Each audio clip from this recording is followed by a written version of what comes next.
আসসালামু আলাইকুম বন্ধুরা, ম্যাগনেটিক সার্চের উচ্চ মাধ্যমিক তথ্য ও যোগাযোগ প্রযুক্তি বিষয়ক ধারাবাহিক ভিডিও টিউটোরিয়ালের আজকের পর্বে তোমাদের সবাইকে স্বাগতম জানাচ্ছি। আজকে আমরা দেখব কিভাবে হেক্সাডেসিমাল সংখ্যাকে অক্টাল সংখ্যা পদ্ধতিতে রূপান্তর করতে হয়।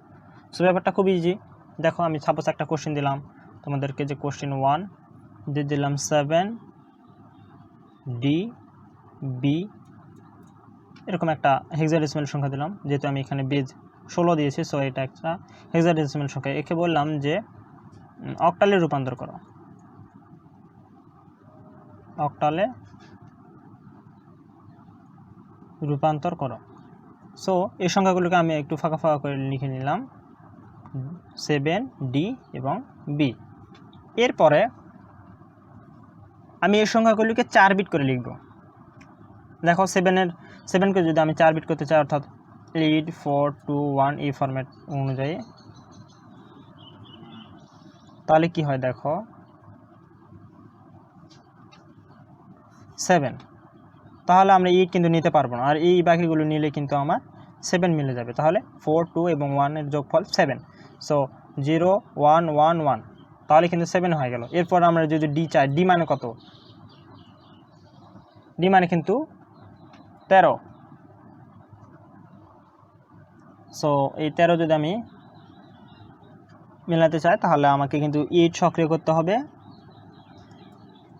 এরপরে 8 4 12, মানে এটাকে সক্রিয় করতে হবে এবং এটাকে সক্রিয় করতে হবে, এটা আমি অফ রাখবো। তাহলে 8 4 12 আর 1 13, তাহলে 1 1 0 1 1 1 0 1। এরপর বি মানে কত? বি মানে হচ্ছে 11।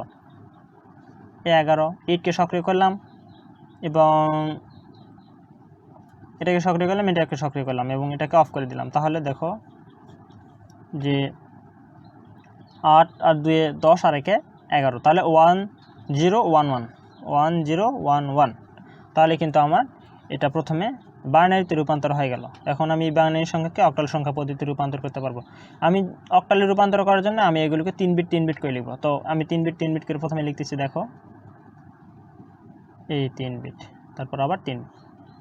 সো দেখো 0 1 1, এই যে, তারপর 1 1 0 1 1 0, এরপর 1 1 1 1 1 1, এরপর 1 1 0। সো এটাকে আমার 3 বিট করে সাজানো হয়ে গেল। এখন আমি যদি এই মোডটা চাই, অর্থাৎ দেখো যে 4 2 1, এখান থেকে যদি আমি এখানে যদি আমি বসে দিই, তাহলে আমার যোগফলটা কত আসে? দেখো যে 0 1 1, মানে দেখো 2 আর 1 3, তার মানে 3, এখানে আমি 3 লিখব। এরপর 1 1 1 মানে কি? দেখো 7 7 = 1 1 1 লিখতে পারবে তুমি। দেখো, সো এখানে আমি 7 লিখলাম। এখানে দেখো এই একই কেস, আবার 3, এবং এখানে কিন্তু আবার একই 3। তাহলে 3733 অক্টাল সংখ্যা। অতএব 7DB এর সমতুল্য, হেক্সাডেসিমালের সমতুল্য অক্টাল সংখ্যা হচ্ছে যে 3733, এবং এখানে দিলাম 8, কজ এটি একটি অক্টাল সংখ্যা। সো এভাবে আমরা রূপান্তর করলাম। তো দেখো কিভাবে করলাম। প্রথমে আমি সংখ্যাগুলোকে ফাঁকা করে লিখে নিলাম। এরপর আমি একবারে আমি এটাকে বাইনারিতে রূপান্তর করে নিলাম, 4 বিট করে নিয়ে। তারপর আমি এটাকে আবার 3 বিট করে সাজিয়ে নিয়ে, সেটা থেকে কিন্তু আমি আবার এই সংখ্যাগুলোর যে সংখ্যার রুল থেকে এগুলোর মান কত আসবে, যোগফল মানটা কত আসবে, সেটা কিন্তু আমরা এখানে করলাম। এবং ইন দ্যাট কেস, এই যে অ্যাট লাস্ট আমরা রেজাল্ট পেলাম, এটাই কিন্তু একটা অক্টাল সংখ্যা। তো আমি এখন একটা ভগ্নাংশ সংখ্যার দেখায়। দেখো যে সাপোজ আমাদেরকে কোশ্চেন 2 দেওয়া হলো সাপোজ 9C.4 এরকম একটা হেক্সাডেসিমাল সংখ্যা দিয়ে বলা হলো যে একে অক্টালে রূপান্তর করো। সো প্রথমে আমি এগুলোকে স্পেস দিয়ে লিখব 0.4 এ। এরপরে 9 পাওয়ার জন্য আমাকে কোন বাইনারি সংখ্যাটা লিখতে হবে, তাহলে আমি সেটা লিখব। দেখো 8 4 2 1, যেহেতু আমরা 4 বিটে করবো, সো আমরা এই সংখ্যার রুলটা নিব। এবং যেহেতু আমরা প্রথমে 9 চাচ্ছি, তো আমি এগুলোকে লিখে নিই, 9C, এরপর 4 এবং এই কয়টা আমার প্রয়োজন হচ্ছে। সো 9 পেতে আমাদের কি করতে হবে, 4 পেতে কি করতে হবে, এ পেতে কি করতে হবে, আমি এখানে লিখে নিলাম। তারপর আমি 4 থেকে বের করতেছি, দেখো যে 9 পাওয়ার জন্য 8 সক্রিয় করলাম এবং 1 সক্রিয় করলাম এবং এই বাকি দুটোকে 0 করে দিলাম। সি পাওয়ার জন্য, অর্থাৎ সি মানে কিন্তু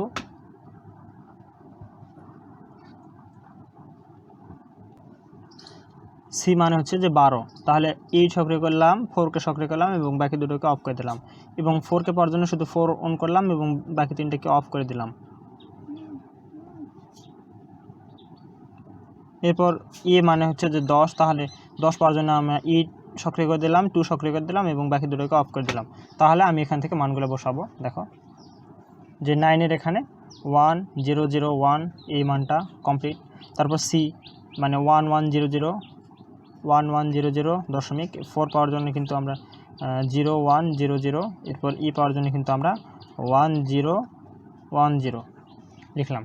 এখন আমি এই সংখ্যাগুলোকে 3 বিট করে লিখব। তাহলে দেখো যে 3 বিট, এরপর আবার 3 বিট, আবার এদিকে আবার 3 বিট করে। সো এই 100, তারপর 1 1 0, এখানে 3 বিট, আবার এখানে দেখো 0 1, সামনে একটা 0 দিয়ে নিলাম, তাহলে কিন্তু 3 বিট হয়ে গেল। আবার এখানে দশমিক দিলাম, এদিক থেকে আবার 3 বিট, এই 3 বিট, আবার এদিকে আবার একটা 0 দিয়ে কিন্তু 3 বিট করে নেব। সো 0 1 0 0 1 0 1 0 0। তাহলে অক্টাল সংখ্যাটা কত আসে? তাহলে এখানে দেখো যে 3 বিটের হলে এখান থেকে 4 2 1, এখানে আমি মানটাকে বসে দেবো এবং যোগফলটা নিব। সো 0 1 0 মানে কত? দেখো শুধু 2 সক্রিয়, সো এখানে 2 হবে।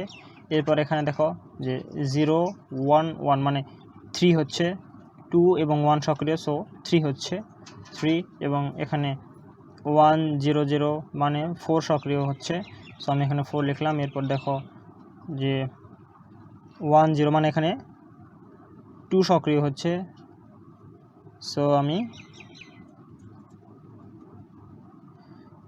এখানে 2 লিখব। এরপর এখানে আবার 2 আসবে এবং এখানে হবে 4। তাহলে রেজাল্টটা কি আসতেছে যে 2 3 4.224 এরকম একটা অক্টাল সংখ্যা। ইন দ্যাট কেস অতএব 9C.4a এরকম 16 হেক্সাডেসিমাল সংখ্যা ইজ ইকুয়াল টু 3 4.2248 এরকম একটা অক্টাল সংখ্যা। সো আমার কনভার্ট হয়ে গেল। তো আমি এটা আরেকবার বুঝিয়ে দিয়ে দেখো, এই হেক্সাডেসিমাল সংখ্যাকে আমি প্রথমে ফাঁকা করে লিখে নিলাম, এরপর আমি একবার সরাসরি বাইনারিতে রূপান্তর করে নিলাম। প্রথমে এটাকে বাইনারিতে রূপান্তর করে নিলাম, 4 বিট করে নিলাম, যেহেতু হেক্সাডেসিমাল 4 বিটের, সো 1 বিটের বাইনারিতে রূপান্তর করে নিলাম, তাহলে 1 বিট করে হয়ে গেল এবং এই 1 বিট হওয়ার দরুনই কিন্তু এটা বাইনারি। ঠিক আছে, তো এটাকে আমি আবার 3 বিট করে নিলাম, যার দরুন কিন্তু এটা অক্টালে রূপান্তর হবে। এবং অক্টালে রূপান্তর হলেও কিন্তু এটা দেখো কিন্তু বাইনারিতে হয়ে আছে। সো এটা কিভাবে হবে? সংখ্যার রুল থেকে যদি আমি এই মানগুলোর ধরুন যে বিটের মানটা আসে সেটাকে যদি আমি যোগ করতে পারি তাহলে কিন্তু সেটা অক্টালে রূপান্তর হয়ে যাবে। সো সেটা করে নিলাম, নিয়ে কিন্তু আমরা একত্র করে লিখলাম। ইন দ্যাট কেস আমাদের হেক্সাডেসিমাল থেকে অক্টালে রূপান্তর করা কমপ্লিট। তো এর পরবর্তী ভিডিওগুলোতে আমরা কিভাবে এই যোগ বিয়োগের ক্যালকুলেশন করতে হয়, অর্থাৎ বাইনারি, অক্টাল, হেক্সাডেসিমাল এই সংখ্যাগুলোর যে যোগ বিয়োগ ক্যালকুলেশনগুলো আছে আমরা সেগুলো শিখব। তো সেই ভিডিওগুলো অনেক মজার হবে এই ভিডিওগুলোর চেয়ে। সো সেই ভিডিওগুলো দেখার আমন্ত্রণ জানাচ্ছি। আজ এ পর্যন্ত, আল্লাহ হাফিজ।